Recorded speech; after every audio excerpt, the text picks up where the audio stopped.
అందరికీ నమస్కారం అండి. నేను మీ శ్రీకాకుళం సిట్టమ్మ. ఇదేంటి ఎప్పుడు లేదనుకుంటానురా? ఇటు లేదండి. నిన్న మా పార్వతీపురం పొట్టమ్మ ఒక మాట అన్నదండి. దానికి నాకు గొప్ప కోపం వచ్చి అంటే మేము ముందుకు వచ్చినండి. ఆ మాట ఏంటంటే, అవునే సిట్టమ్మ, నువ్వు యూట్యూబ్ ఛానల్ ఎట్టి ఇన్ని రోజులు అయింది కదా, ఇంకెన్ని రోజులే దాని పండగ కోసం కొత్త దాకా నాటకం మీద ఉంచినట్టు ఉంచుతావు అనేసి అన్నదండి. మా పుట్టమ్మ ఎటకారంగా అన్న అది నిజమే కదండి. ఎవరైనా యూట్యూబ్ ఏదో ఒక మంచి జరుగుతుంది అనేసి కదండి పెడతారు. అందుకే ఈ రోజు నుండి ఈ సిట్టమ్మ మిమ్మల్ని ఎంతో కొంత నవ్వెత్తదండి. అన్నట్టు బిర్యానీ గురించి చెప్పాలంటే, రాత్రి నేను మా పుట్టమ్మ చాలా బాధలోని కంగారులోని ఉన్నామండి. అప్పుడే నా తెలివైన బుర్రకి ఒక ఆలోచన వచ్చింది.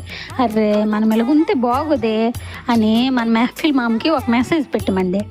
వెంటనే దానికి స్పందించి మన మెహఫిల్ మామ మా మీద ప్రేమతో ఫుల్ దమ్ బిర్యానీ పంపించాడండి. ప్రేమతో అంటే ఫ్రీగా అనుకోకండి, 230 రూపాయలు అయ్యింది. ఇక నా బిర్యానీ గురించి చెప్పాలంటే, నాలాగా తిన్నోళ్ళకి 2 కొత్తదండి, మా పుట్టంలాగా తిన్నోళ్ళకి 3 కొత్తదండి. మొక్కలు మాత్రం 2 వస్తాయండి. అలాగే మీ లైఫ్లో కూడా ఇలాగే ఎటకారంగా ఎంకరేజ్ చేసే వాళ్ళు ఉంటే కమెంట్ చేయండి. అవునండి, అడగడం మర్చిపోన్నాం, ఎందుకు మీరు మన ఛానల్ సబ్స్క్రైబ్ చేసుకుంటారా? లేకపోతే ఇప్పుడు చేసుకోండి, పర్లేదు, నేనేమనుకోనులేండి. ఉంటానండి మరి.